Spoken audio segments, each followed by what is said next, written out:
Taylor Keene founded Sacred Seed, which educates and celebrates indigenous agricultural lifeways. Taylor portrayed Chief Standing Bear in Free Land, 1862, and the Shaping of Modern America Chautauqua from 2012 through 2015, and What Connects Us Chautauqua in 2023. We'll be portraying Chief Big Elk tomorrow night as part of Weaving a Nation. He also is a former Humanities Nebraska board member. Please welcome Taylor Keene.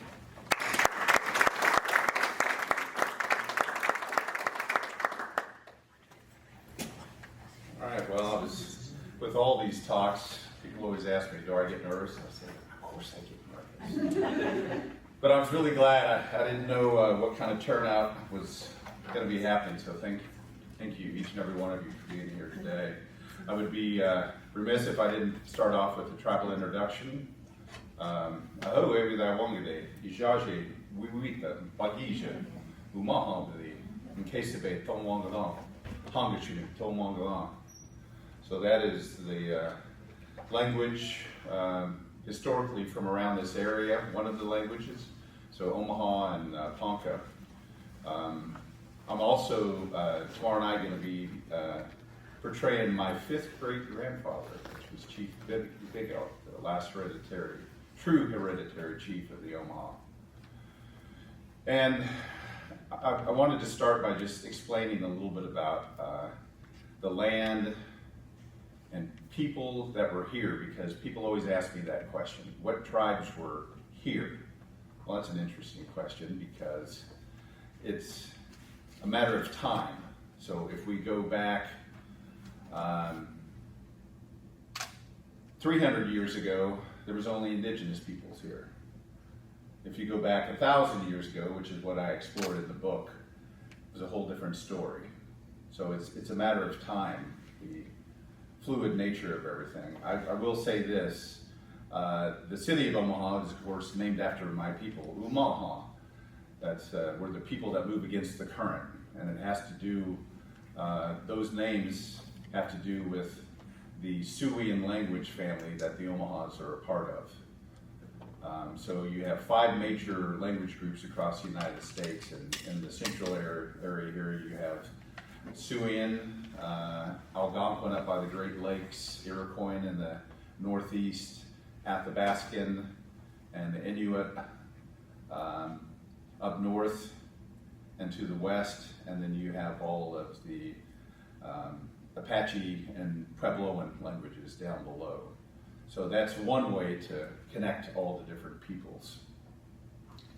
And that name, Omaha, has to do with the 5 cognate tribes of our language family whenever we split somewhere around 1,000 years ago.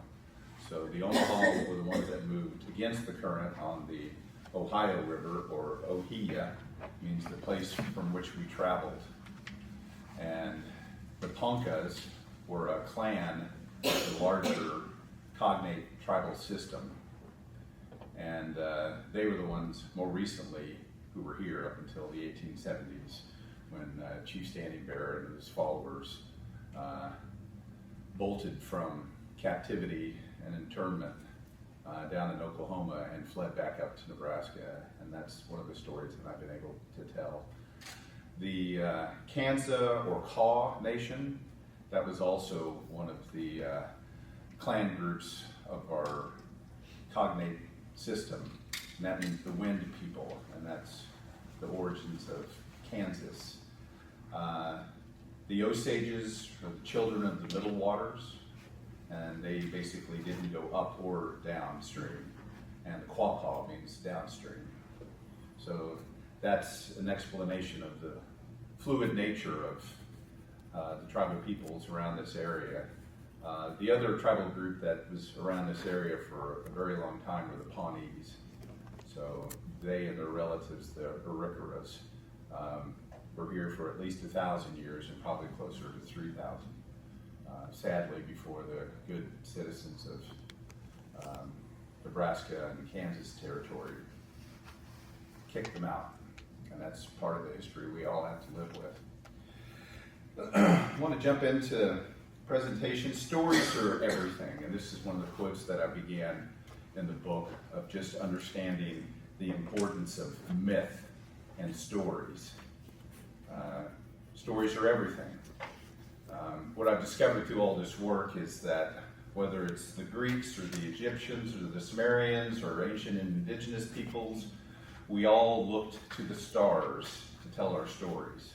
Matter of fact, I've been recently listening to Stephen Fry's works on mythos and heroes, where he's explaining the impact of all of the Greek stories onto everything that we know, to our impact on our language here, everything from cosmos and chaos and Heracles and everything else. All these things, they looked to the stars and saw things within the stars and turned them into stories. And you know, the same thing here in ancient Native America. Why write the book, though? So this is an important aspect, because especially in times of tumultuous politics, which I think everyone probably thinks this, right? Or we think we're in the best and the worst of times, depending on how our minds are framed. And for me, everything with this book has to do with the prophecy of the seventh generation, and that's a Sumerian prophecy. And ultimately, you can't talk about ancient Native America without understanding the role of smallpox. While it affected all humans, it was terrible for indigenous peoples. And most people, that's the thing that wasn't taught in fourth grade history. Whenever you were students and when I was a student, now they do a much better job. But in all of what we now call the Americas, smallpox was probably introduced by the Spanish, whether it was cattle or pigs or dogs or the people themselves, it doesn't matter. We all survived the pandemic in one way or another. And then when you look at the fatalities from that, in comparison to smallpox, it was minuscule. And we all know how afraid of that we were. Smallpox was devastating. In Nebraska alone, Dr. David Wisher, one of my mentors, he writes in his work, An Unspeakable Sadness, the dispossession of the Nebraska Indian tribes.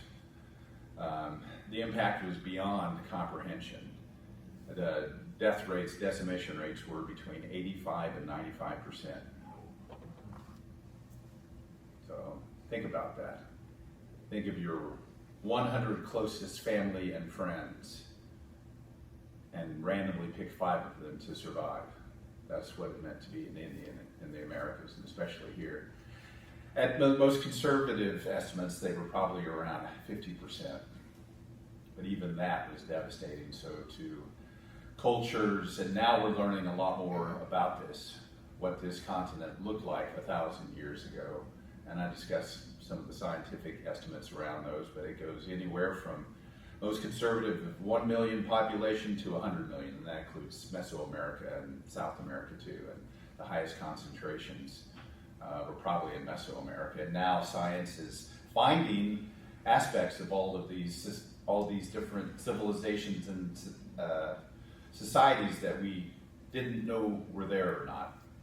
And we're finding, for example, there's a new settlement not too far from Topeka, Kansas, for lack of a better term, we call it Etzanoa, but another big city like Cahokia, which I'm going to talk about.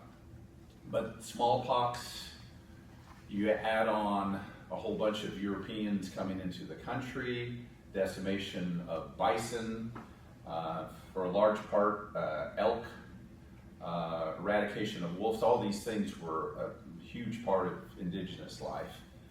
In between all of that, that is what we translate into the age of the previous 6 generations.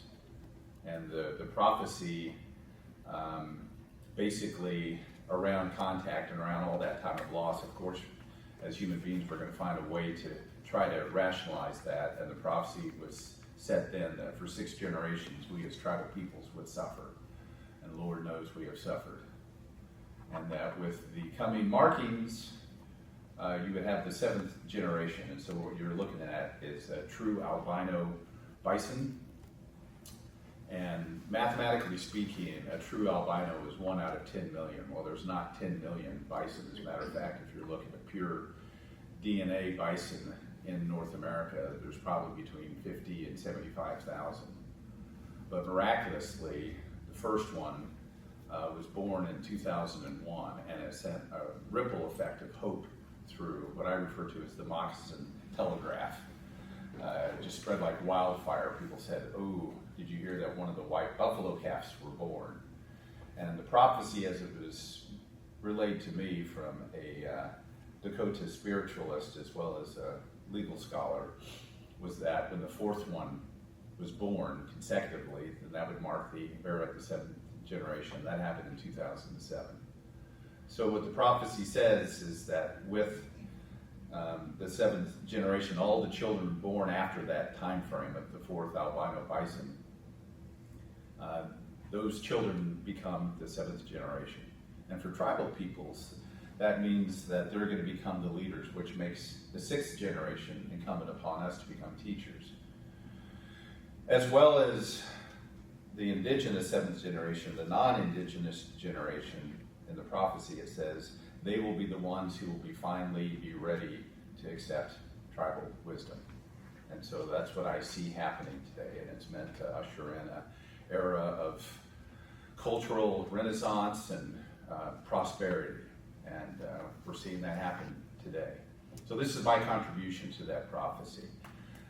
Whenever the seventh generation started, I said I was working on a scholarly paper in the field of economics for the Smithsonian, and my co-author, besides being a fine legal scholar, was a Dakota spiritualist, and I was with her that day whenever the fourth one was born, and she was the one who challenged me and said, "You're very well versed in white man's education, but you don't know all your stories, and you need to if you're going to become a part of this prophecy to be a teacher." So I said, all right. So this is the result of that, going through and trying to understand some of the most basic questions of who am I, where do we come from? So I often will begin some of my Chautauquan soliloquies with the earth diver myth, but I'm going to summarize it for you. Our stories say that we come from across the universe from the Seven Sisters constellation. The Greeks called them Pleiades. And our story says that we come there. The Omaha teaching is that everything happens in fours, and then we embark on the journey of the souls. In this story that I recount, it begins with an existential question. Who am I? And those stars or souls then transmutate through the dark rift of the Milky Way, and then are guided by the morning star, or Venus, which is our closest planet to here. And as ethereal as that sounds, that is the belief that is common to probably 3 out of the 6 major language families. And there are other creation stories among indigenous. And I will recount different versions of this, or as a matter of fact, the Cherokee version involves several different animals depending on who's telling it and from where. But ultimately, after the souls come here, there was 4 of them, and they turn into animal form, and they land on this planet, and it's all watery. And depending on the story, a different animal will eventually dive down into the primordial waters and bring up the clay. And usually within the story, the one common element is the turtle. And the turtle puts the clay on its back, and the land is born out of it. So stories are everything. And so in this journey, that's where I began, because I knew a version of that story, but I knew that there were different versions of it. And whenever I visited with other indigenous peoples who would share that version, I would often hear, "Well, you almost got it right, but there's a different animal." And so what I discovered, the first thing was that story is very, very old, and its origins are actually from Siberia. So at some point, somewhere, now that clock is being pushed back to 23,500 years with footprints found in limestone in White Sands, New Mexico. But that story is probably at least 15,000 years old. And just the fact that it has mutated into different versions is another testament to time. And so that became the theme of the book, because I needed to rediscover what Turtle Island meant, because I had heard that story and it so resonated with me. It was so powerful. And then I realized there are different versions, the Algonquins and the Iroquois, some of them have woman who fell from the sky, and just all these different variations. And some stories it's a crawdad, and some stories it's an otter, and all these different versions. And so that was what I refer to as cosmogenesis. Where in the stars do we come from? But that's our heaven, and that's where we go home to when we're finished. The center of the cosmology for indigenous peoples, but probably for many peoples all around, is this indigenous, the tree of life is what we call it, but you'll find it in Chinese cultures, you'll find it in Norse and Celtic cultures. I can never say it right, that's the tree that Odin hung from to learn the powers of the symbols of the runes. I'm sure if yes. This is one of the things I was studying as I found what I call the epiphany of the tree of life, because we have this tree of life in our stories. And I'm sorry, to go back just to explain some of the imagery that's here. So you've got, it's even going to show up, but you've got the tree of life up at the top there. You have the seven sisters of Pleiades. You have the morning and the evening star, which is the same, but it's often viewed as different entities. This is the base of the great oak tree, and then within our tree of life, you have the tripartite worlds of the upper realm, the lower realm, and the middle realm in which we live. And as I began to study different things cross-culturally, I incorporated the Norse versions, Celtic versions, as well as mystic Judaism, because there's the Kabbalistic tree of life.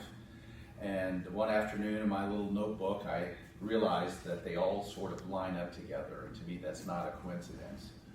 That whether it's ancient Chinese or the Mayans, we all have these universal symbols that tie everything together. There's one of the chapters of the book entitled Pahuk, and not that far from here, just outside of Fremont in the little incorporated area known as Cedar Bluff, was where Pahuk resides, and it's one of the 5 Council of Animal sites for the Pawnee people, and sadly the other 4 places have been destroyed, and there's a sad story with all of those other sacred sites. Pahuk was a ceremonial complex. It was known to all the tribes. The Omahas have our version of the name for it, but the most powerful stories come from the Pawnee. And there's a lot of effigy mounds that probably in the shape of animals or other forms down by the river. And there's a long, arduous walk to get to the top. And then it flattens to this beautiful plateau, and it's on a serpentine bend of the river right outside of Fremont. And as you go up the hill, that's why I believe it is a ceremonial site, because it's large and meant to be walked and meant to be challenging.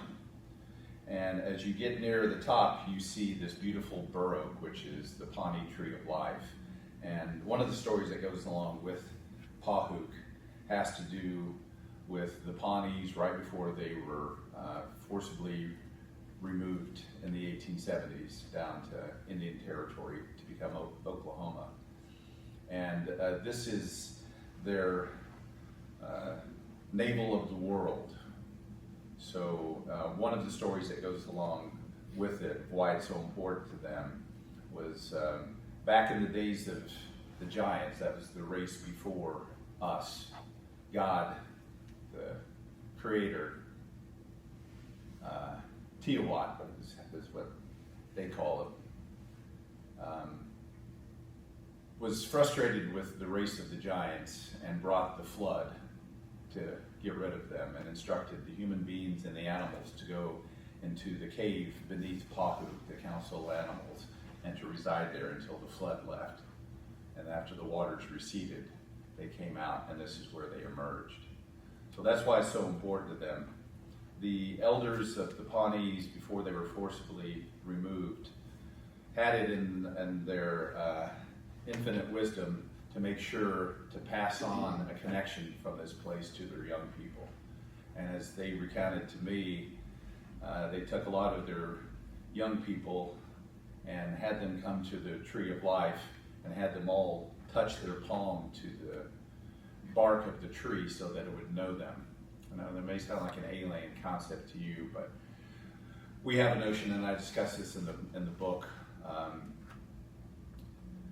by virtue of bone and blood. So our cosmology is that the earth is our mother, and that's why many of the tribes don't believe in cremation, because we want our body to go back to the mother, because by the virtue of blood and bones and our DNA is in the soil, and therefore the mother knows us.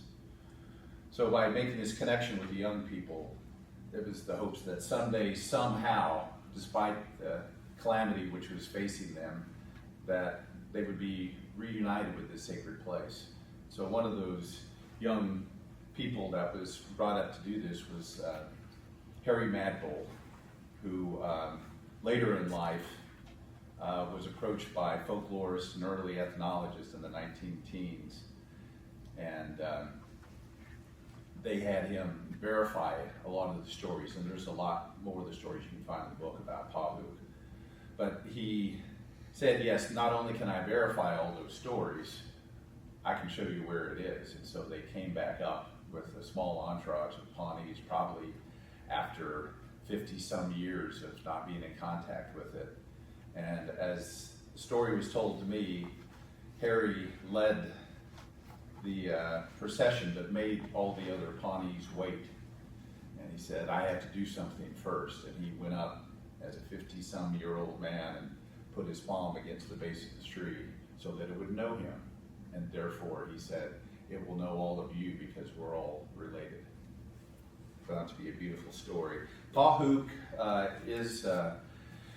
should be a national treasure, and that's kind of the call to arms, as a lot of the sacred geography has been destroyed, whether it's agricultural or mining interests or all sorts of calamities happen to these places. But Pahuk is in private hands, but not necessarily accessible to people. I think it should be something that every Nebraskan should be able to go to and to study and to understand, because the provenance of this land is powerful everywhere. We just have to look for it. At a certain point,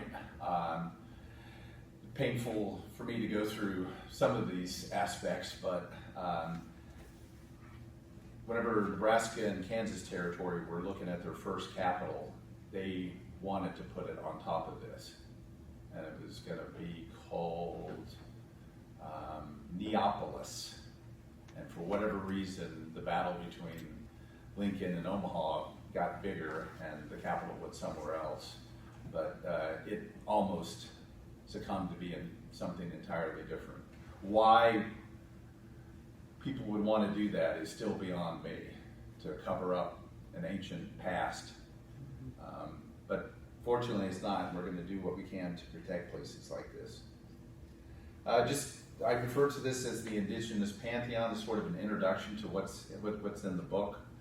From the sacred feminine, you have First Woman, Mother Corn, Earth Mother, the Old Woman Who Never Dies. You find all these versions.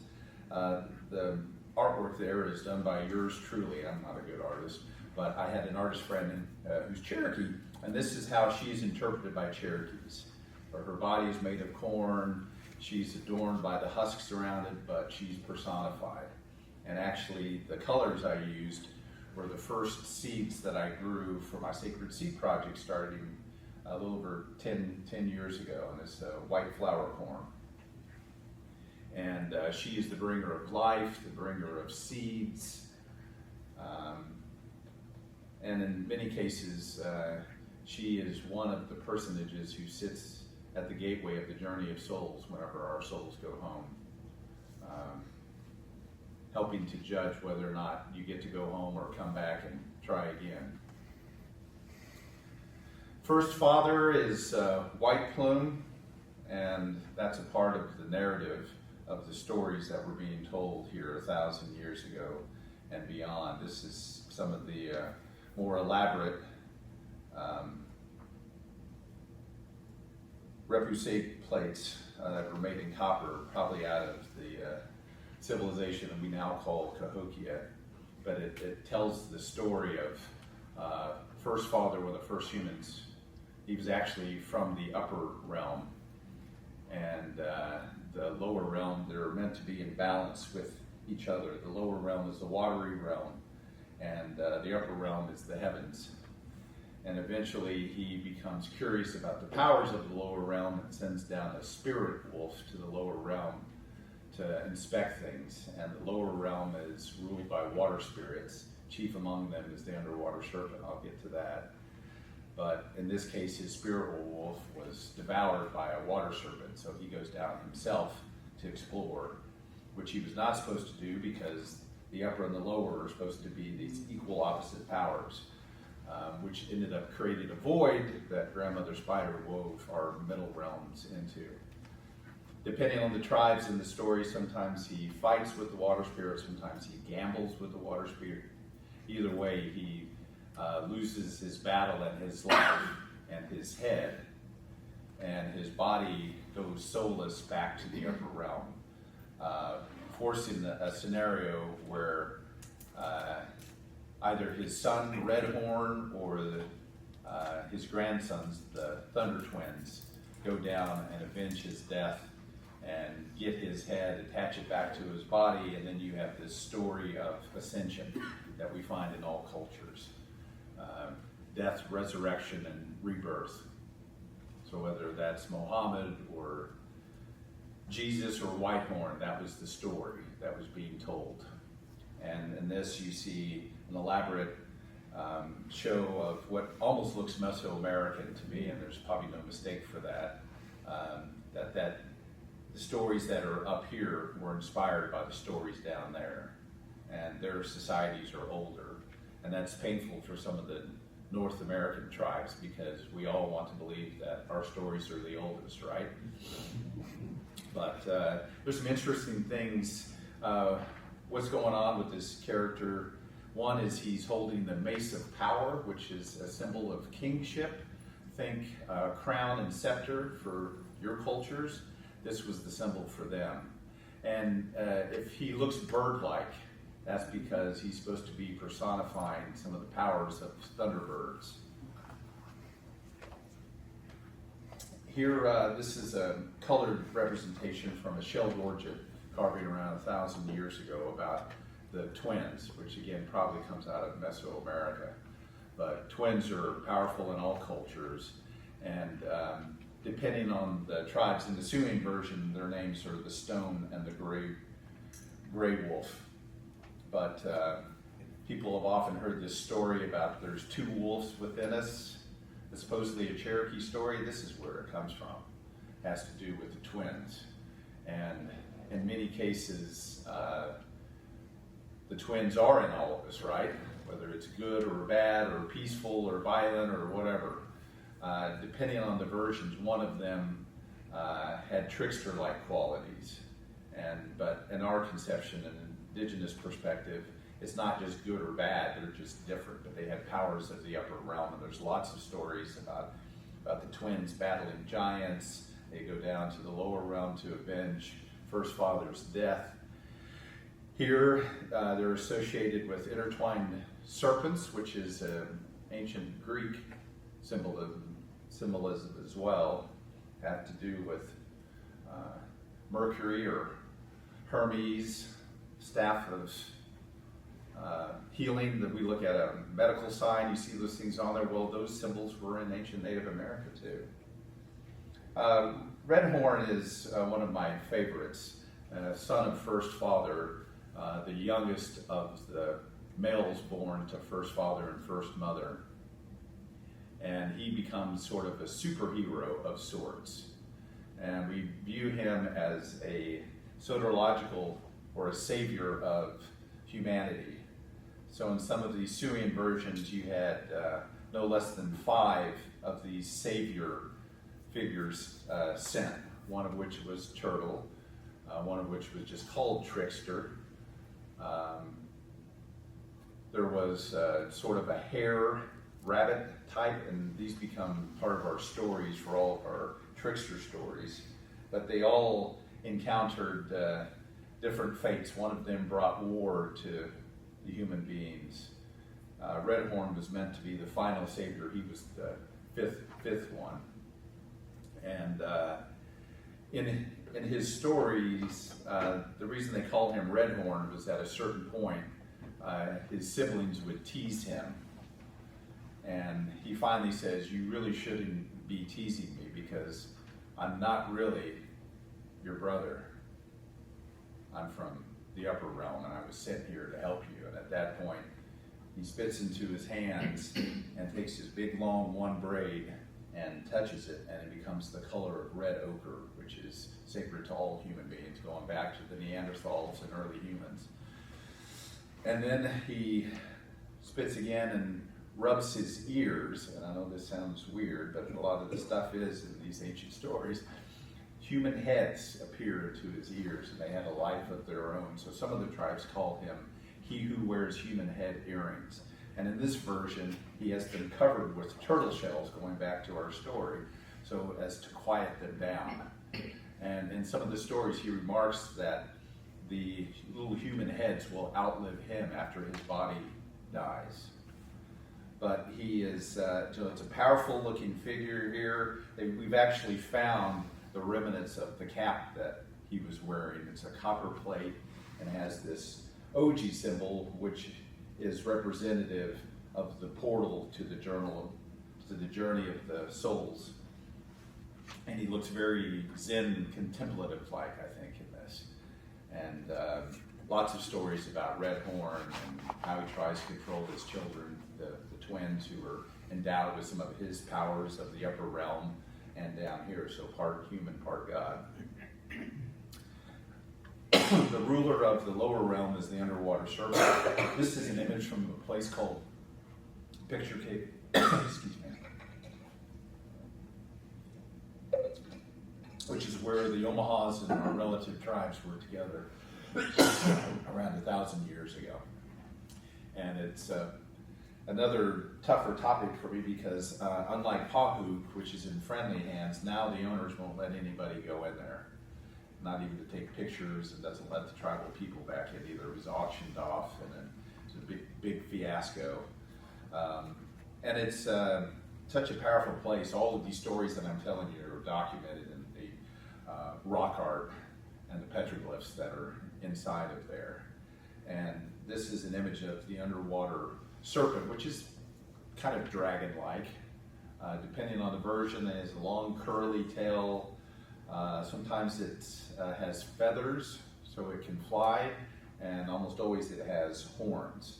So the Omahas have this story, the Cherokees do. And when I was growing up, I thought my two tribes were so radically different because one was from the southeast and one was from the plains. Well, that's just a matter of time. We both were in the orbit of this society around 1,000 years ago, for lack of a better term, the Mississippian culture. So while not quite beautiful art, it is 1,000 years old. It has sort of a sharp toothy grin there and its horns. Depending on the tribes and the stories, the Cherokees say that the serpent had a great crystal in its horns that gave it its power. And Cherokee medicine people, they use those in healings. And the story that was shared with me was if one could ever wrestle that crystal away from the underwater serpent, that it would be the most powerful medicine person there was. I mentioned when First Father went from the upper realm to the lower realm, it created an imbalance. And in that story, Grandmother Spider wove this realm into existence. So the Lakotas call her Inktomi, and whenever we see a spider anywhere, there's lots of stories. One of my favorite ones is from the Osages. There was a warrior looking for his animal spirit, as it were, and kept running into spider webs and spiders, and was upset over that, and was like, "You're impeding me from my journey." And she says, "No, I am your journey. Wherever I am, everything goes. Everything comes back to me." And so we think about that. Spiders put their webs in the place where there's the most traffic, but she's sacred, and whenever we see a spider anywhere, we're not supposed to smash or kill or anything, because that could be Inktomi herself. So even though as a child I was afraid of spiders, and there's a story behind that, as a teenager I figured out that she was sacred, and so now whenever we see one, we take them and we move her, tell her thank you for being there, and for being in all places at all the times. Spiders are very important for gardens, as are serpents, so there's something to that.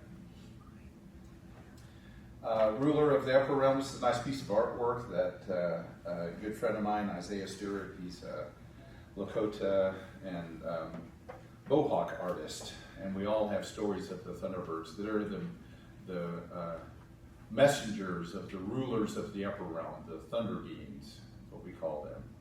And they're raptor-like. The Omaha stories say that they lived in the great cedar trees out west, so we can call them the redwoods or sequoias, and they're associated with powers of the upper realm and lightning. And most of the references show lightning coming from their eyes. When I was doing my introduction, I was explaining not only my clan name, which means bison mane. Omaha means the people that move against the current, and we have two different moieties, meaning we have sky clans and earthen clans. I'm an earthen clan. But the name of the the sky clans is Inchta Sunday, which means lightning comes from their eyes. So that's the reference.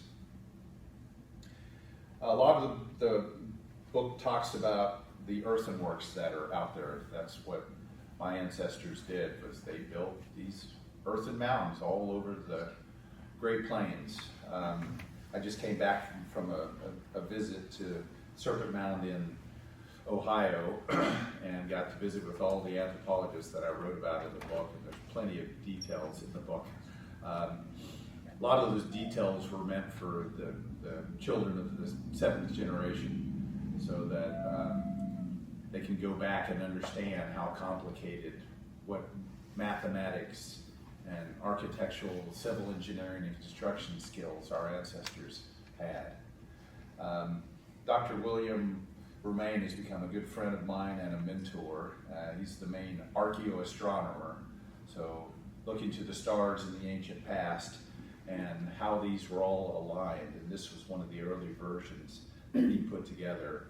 So not only is it orientated to true north, but one side of the undulation of the serpent focuses on solar things of the sun, solstices, equinoxes, but the other side focuses on the movements of the moon, which just under 9 years, it moves on the horizon from the most maximum southerly to the northern portions on the horizon. And ancient peoples everywhere in all these megalithic constructions, whether it's here or Europe or Asia, they were all doing the same thing. They were looking to the stars, the heavens, to explain life. There's a nice image of the dark rift of the Milky Way. That is where the journey of souls. So imagine a world where we didn't have all this light pollution, and every summer at the summer solstice, at certain locations, the dark rift of the Milky Way would line up vertically, and then we would have ceremonies around that as a representation of how our souls go back to heaven.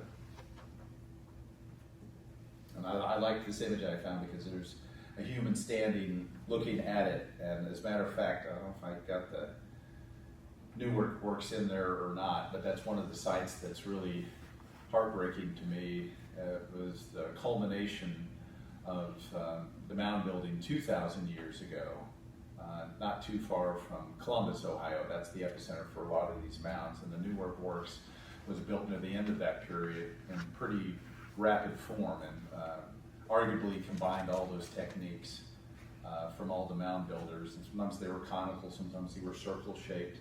And this one has a circle and an octagon, which is solar and lunar together. And the heartbreaking part of it for me is there's been a battle for almost 100 years between the Mound Builders Country Club and their golf course, which now sits on top of it.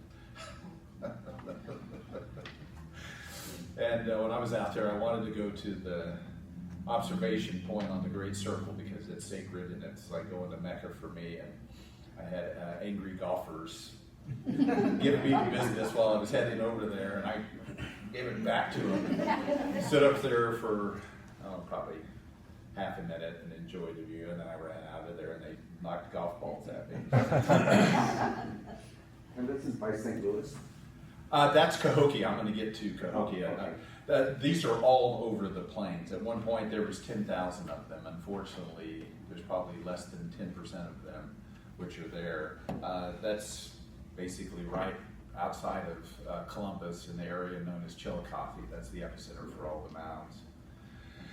I put in some of these versions. I was just giving a presentation out in California, but the shell mounds on the coast are becoming, whether it's climate change or just erosion, these things are appearing on the coast, but you know, we're going back 3,000 years, 4,000 years, 5,000 years, evidence of all these different places.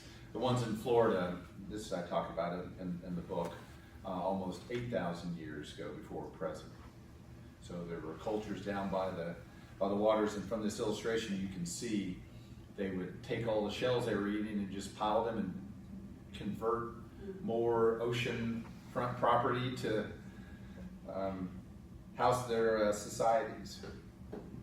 This is the image of those footprints at White Sands, New Mexico, 23,500 years ago. And one of my good friends, he's a paleo anthropologist, ecologist, botanist type person.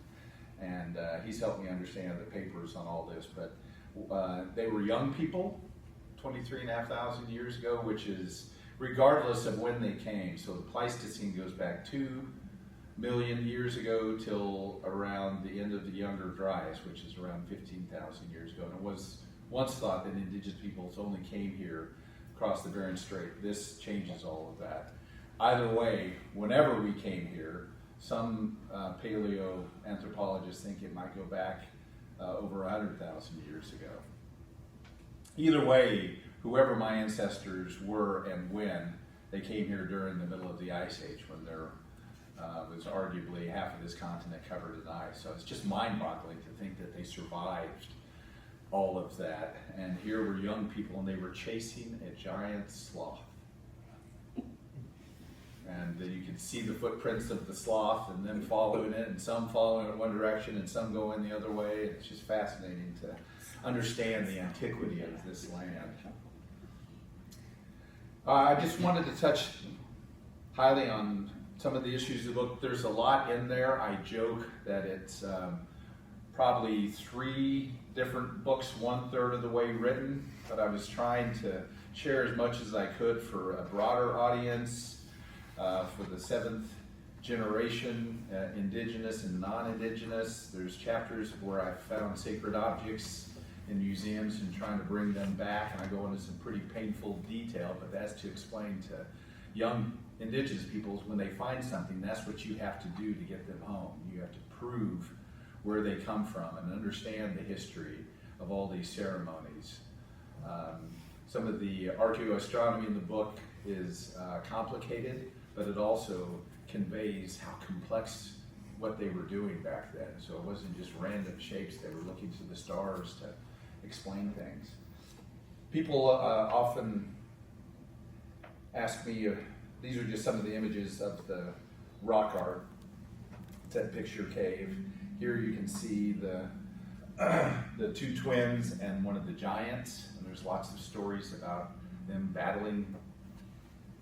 This one's really hard to see, but this is a depiction of the twins battling the water spirit that killed first father, and it's really hard to see, but it's a beaver water spirit laying on his back, which is often how these things were symbolized as being dead, and there's little arrows in there. And then on the bottom right, you can see two little figures with a red sash around them, and that's the Thunder Twins.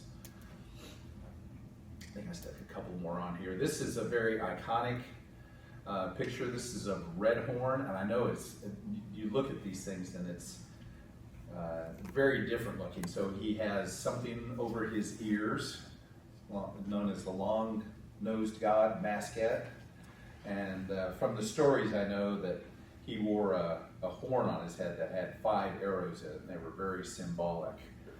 And he's holding the head of first father to return it to his father and the upper realm, and there's a long white plume coming down from it. I'm not sure if I put the stellar interpretation. So this is one of my favorite anthropologists. So we look at this 1,000-year-old image and say, okay, that explains this penultimate story about first father going back to the upper realm. And you look at it and say, well, the proportions are kind of funny. I mean, I get what they're talking about. Dr. Dieterle, who's out of University of Wisconsin, has done an incredible amount of work in explaining that this is really a star map where they ascribed some of the stories that we had, just like the Greeks looked to the stars, or the Egyptians, or the Sumerians, indigenous peoples did too. The one that I can remember is right at the center of the little mascot in his eye, that's Beetlejuice. That's one that I can always remember. But there's lots of stories. There's a little inverted deer down on the right, and you can find those in Pawnee lore, the stories about how the deer in the sky was killed. And so basically we look to the stars to find out, to explain our version of where we come from. And I'll finish off with just one of the representations of the mounds. This is what they look like. The main civilization that was around all this was Cahokia, which is the one right outside of St. Louis, and that's where both of my tribes were in the orbit of that. Picture Cave is within 100 miles of Cahokia, and it was a civilization that rose somewhere around 1000. There was a supernova in the Crab Nebula in 1054, so there was a big bright star in the sky for probably a few months. And so whenever there's stars in the sky, as most of you Christians know, important things happen when there's certain stars in the sky. So that was part of the impetus, and that's when people started coming. The roll of corn was there as well. It was used ritually around 900, and somewhere around 1000 it exploded, and where there was corn, there were people. And Cahokia flourished till around 1350 and then collapsed, and there's lots of speculation on why it happened. Our Cherokee stories say that the ruling class became too powerful and out of control, and that's kind of the story you see out of Mesoamerica too. A lot of ritual sacrifice. I believe it was to eradicate dynasties of old, and they would basically take out any errors. I mean, think Game of Thrones in Europe, and whenever a king was deposed, everyone else had to flee or be killed. I think it was a similar type of scenario, but somewhere around 1350 it began to collapse. All right, that's a lot of information. I promised I would stop 50 minutes. Other questions? Jessica, I told you there'd be a lot of information. I know. So I do have a question, Taylor. So you made a point of saying that at the Pahuk site, Yeah. that there was meant to be walked and it was meant to be difficult. I think so, yeah. Can you speak a little bit more as to why difficult? Because every spiritual journey has its challenges, right? When I first went there, going up and down the hill, and I don't know how high it is, but it's several miles walk and up and down. Having been a part of ceremonial societies, that's usually a part of it. You have to suffer, whether that's like a sweat lodge where it's hot and you got to stay in there a long time and it's hard. And I've been a part of other ceremonial societies where there's a journey, and that's a part of the journey becomes symbolic, but it seems to be laid out to be difficult. You're inspired to the top by the tree of life, and there's a vast open plain where you would make your prayers and offerings, and then the trails go down through all the effigy down to the water, and then comes back to the front. So I think it was a ceremonial site. Yes, sir. So this is on private property, It is, yes. so will the landowner, if asked, allow you to walk? They do. It's the Zickenfuss family who owns it. But that's one of these challenges, if somebody buys a piece of property, probably for millions of dollars, and It's mine, you cannot cross. yeah, well, that's what happened at Picture Cave. And where's the picture cave? The actual site is not well known because they're trying to keep it from being vandalized, at least historically, but somewhere in Kentucky? Missouri, I believe is where it is. I've tried to find out, but there's a wonderful book, an anthology. It was put forth by a bunch of different anthropologists on Picture Cave, and that's where the permission for the illustrations comes from there.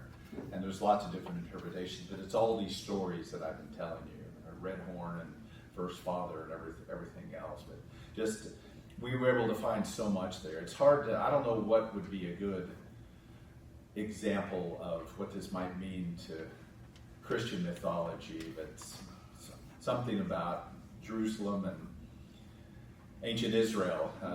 All of our stories are, yes, all of our stories are illustrated in Picture Cave, and there's tons more that I even included in the book, but it's just a massive collection of historical oral storytelling that they put into art. Yes, ma'am. Could you expand upon the status of the Sacred Seed project? Sure. I've been a little busy with the book stuff. To me, so the book research started about 10 years ago. People would always ask me this, how long did it take you to do this? I'm like, it took a really long time. Because I'm a business guy.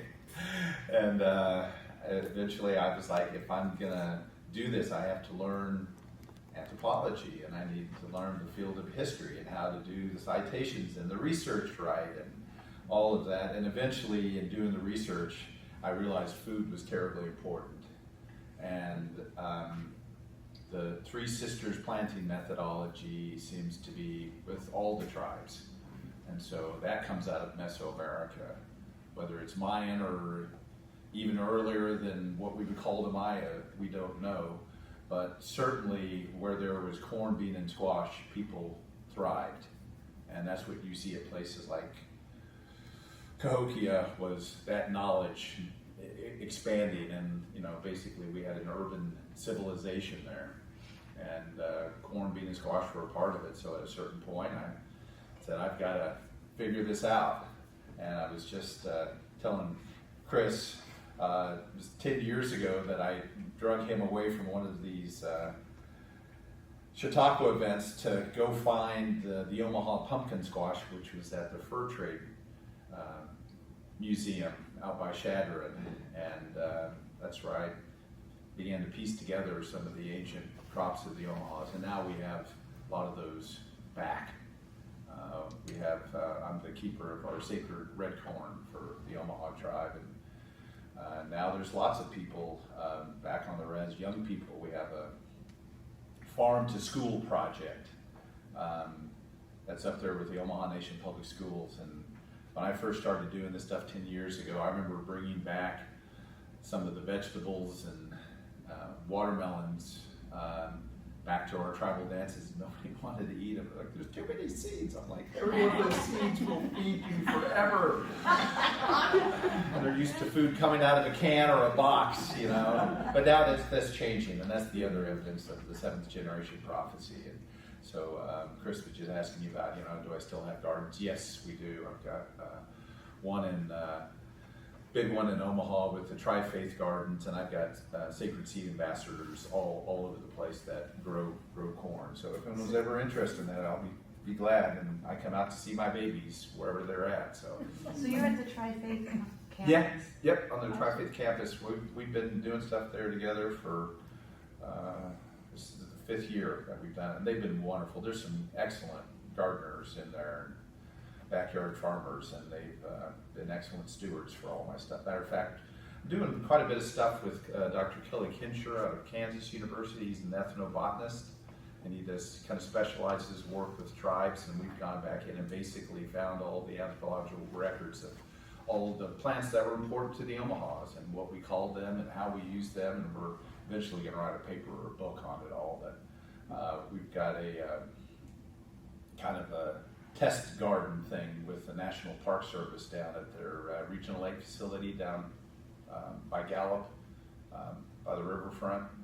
And there's a prairie garden out there with translations of what we've done with our research to describe it from the Omaha perspective. And so we're doing all sorts of stuff, and slowly I'm finding all the things that were important to the Omahas through the sacred seed work, and making sure that they get back to the res up there and to the rest of the people. But commercial farming has decimated our natural ecosystem up there, and it just more and more each time, and they're not doing organic stuff. They're spraying pesticides, and it kills everything. So one of the things that I brought back this year was the ground nut. The Omahas call it new, which means first male too. So it was a tuber of sorts. I'm trying to remember the scientific name, but slowly finding all these things that we ate and trying to reintroduce it to people who will grow them, and hopefully we're going to bring all that stuff back. So it continues to evolve. More often than not, I'm giving presentations rather than, you know, farming full time. And I always have stuff growing somewhere. I wouldn't know what to do with myself if I didn't have those gardens to tend to, but it continues. Other questions? Yes, sir. When you talk of the res, is that Winnebago? Is this? The Winnebagos occupy a portion of the Omaha res, so it's a very powerful story of their migrations. At one point they were interred up with the Lakotas, and they didn't like it there, and eventually one of the bands was isolated from the rest of the group, and that's how we had Winnebagos in Nebraska. And the Omahas gave up a portion of their land for probably annuity payments or something like that, and gave that. So they occupy one portion of the Omaha reservation. But yes, I'm trying to do what I can to make sure that we eat the things that Mother Earth and God gave to us originally. And we're finding out so much more about plant medicines and how we use them. It's fascinating work, and as time goes along, that's the work of Sacred Seed, is to help translate all that and bring things back, but always growing the Three Sisters. Anyone else? Well, we've made it right to an hour. Thank you very much for your time. I know we did not have books for sale here. There are 7 or 8 copies at the circulation desk. I know some of you were in a book group discussing that. If anyone wants me to sign, I'd be glad to do that. You can always order from your favorite bookstore. Barnes & Noble carries my book, or Amazon, you can get it, of course, and there's a bunch of other ways. But thank you for coming today, and I appreciate your time. Thank you.